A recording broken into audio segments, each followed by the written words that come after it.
Hello guys, welcome to this another video, and in this video we are going to see and discuss about hanging pawn, and it will be a series of 6 videos, and we will see in different structure how we can play with hanging pawn and also against hanging pawn. We will discuss about different strategies, how to play in that kind of structure, how to bring attack, how to create attack, how to defend also, when to create the pass pawn like that. And this is our first game, so without wasting any time, let's jump into the video. Here in this game we are going to see a game between Henrik Making and Sandro Marico in 2011. And the particularly the learning objective of this game is to see the how powerful the d4 d5 break could be whenever we have hanging pawn and create a strong attack, and how white can create a strong attack from it. So let's see this position. This position basically, it black last played bishop to b7, and it is white to move. And in this position, white has played bishop to a3, simply developing the bishop in the best possible square, attacking the rook. So black played rook e8, and here again white has played bishop to b5. The main idea is here to bring the bishop to b5. If you play knight to c6, then this knight will get pinned and white will obtain strong attack for it. Knight e5 is also there coming. But the main purpose is to drag the bishop to c6. Why drag the bishop to c6? So that we can bring back our bishop to e2, and basically now the bishop on c6 is little bit misplaced. Okay, and that's why first white has played bishop to b5 and then came back on. Okay, that's the point. And now white is ready to play c4 d5 push. Okay, in obviously under favorable circumstances. And also very important point, that now the knight cannot come to c6 because the bishop is placed and knight cannot hit this queen from the f5 square, which is a very typical maneuver.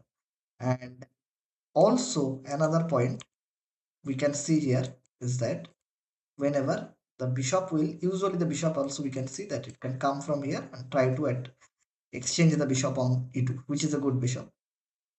And white is also obtaining here the double bishop advantage. So black has played knight to bd7 because black wasted a tempo. White has played c4, white is following the plan. Queen c7, black is ready to connect the rooks.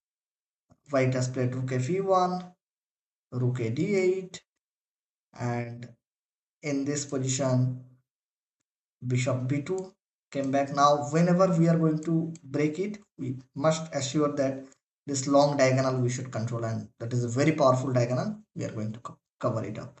So knight goes to f8, knight is ready to come to g6. Maybe black could do something like here knight to g4, provoking white to create some threat, bishop f3 and queen h2. But here even because the d5 is not possible due to bishop b7, h3, knight gf6, and d6, rook e6. Now the c4 pawn is a little bit weak, but white do have a good continuation here, which is g3. White can simply play g3, and white is doing excellent. That after knight gf6, here come back queen e3, white obtains good stabilization in the center. Even white can bring the rook to c1 or maybe d1, then white can slowly build up the attack, and once the d5 will come, this bishop will open up with a great attack. So knight f8 has played in this position, and here white played knight e5. Immediately white land on the central square, controlling critical squares, bishop to a8. Okay, from here maybe later on black could think for some potential attack like queen b7, queen g2 threat. White has played bishop f1, knight g6, f3.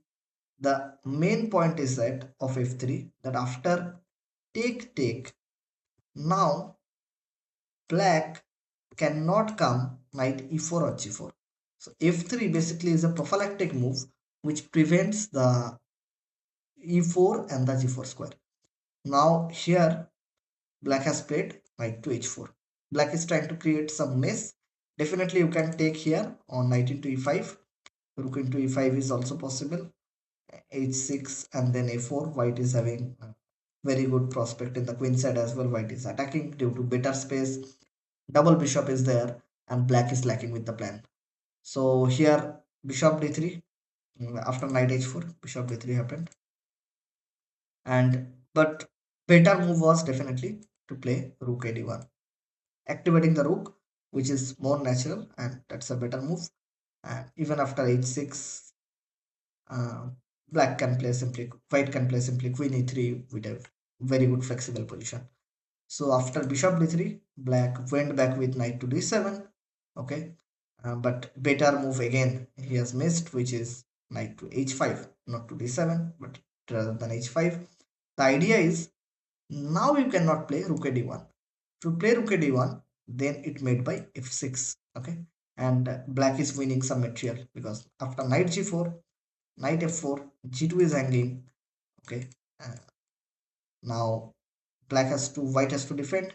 Bishop f1, but now knight h3 check. Very cool move. And after king h1, okay, you cannot take here because knight f3 is coming and this king side will get shattered off. So king h1, h5. Now the knight is hanging. Knight has to move and then knight f2 check, and we will take this d1 square, d1 rook. So sorry.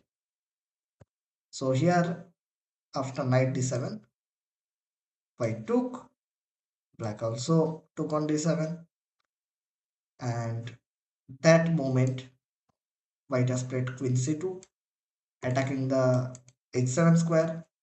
Black played king h8. Here one very interesting idea I would like to analyze, which is bishop f3 trying to create some sort of maze. But what is happening?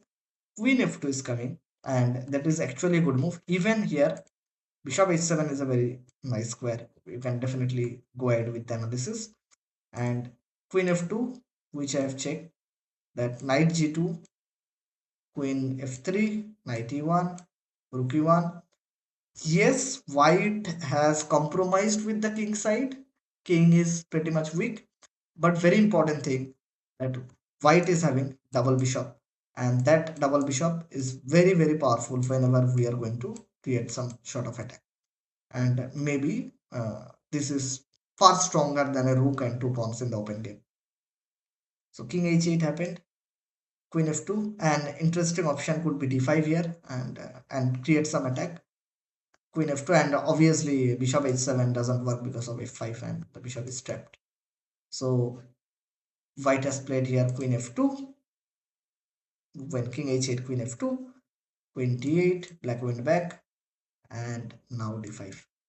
Now the moment it is, this is a well prepared d4 d5, and is simply now white is having a simply winning attack, and we will see that how black cannot defend against such a strong initiative, and how powerful this d4 d5 break, which we talked in the beginning of the video, that whenever the d4 d5 break will come, if it is coming with a strong power, then it's very difficult for black to resist. So in this situation, black played b5. Black tried to create or consolidate this position. White played bishop to c2,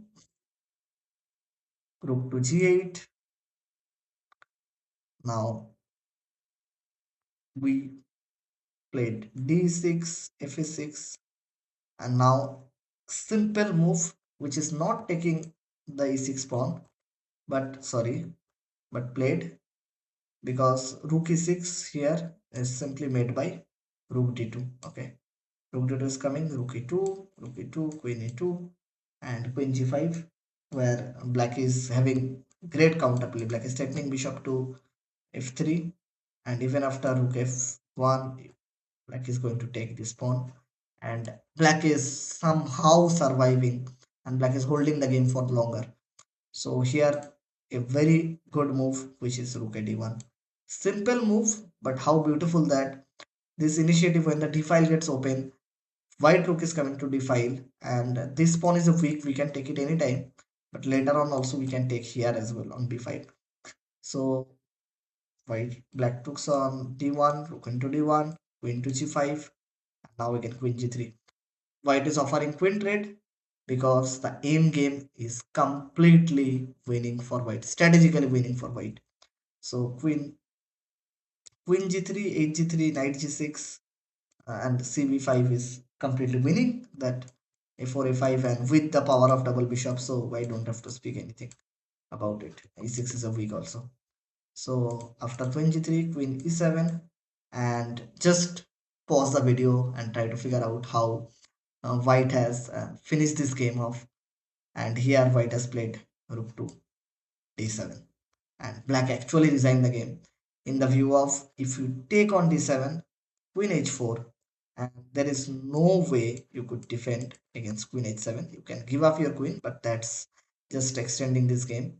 And even if you look for any other move, I can't find anything.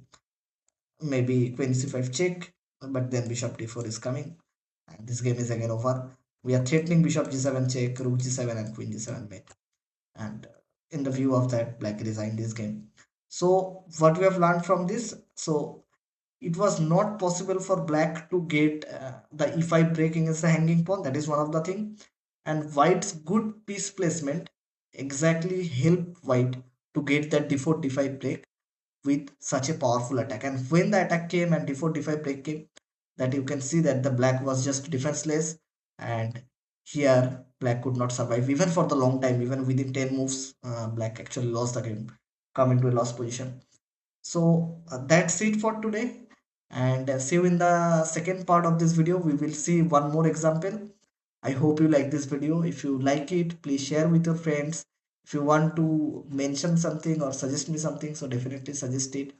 And we are going to see another game with beautiful attack. Till then, thank you for watching. Bye bye. See you in the next video.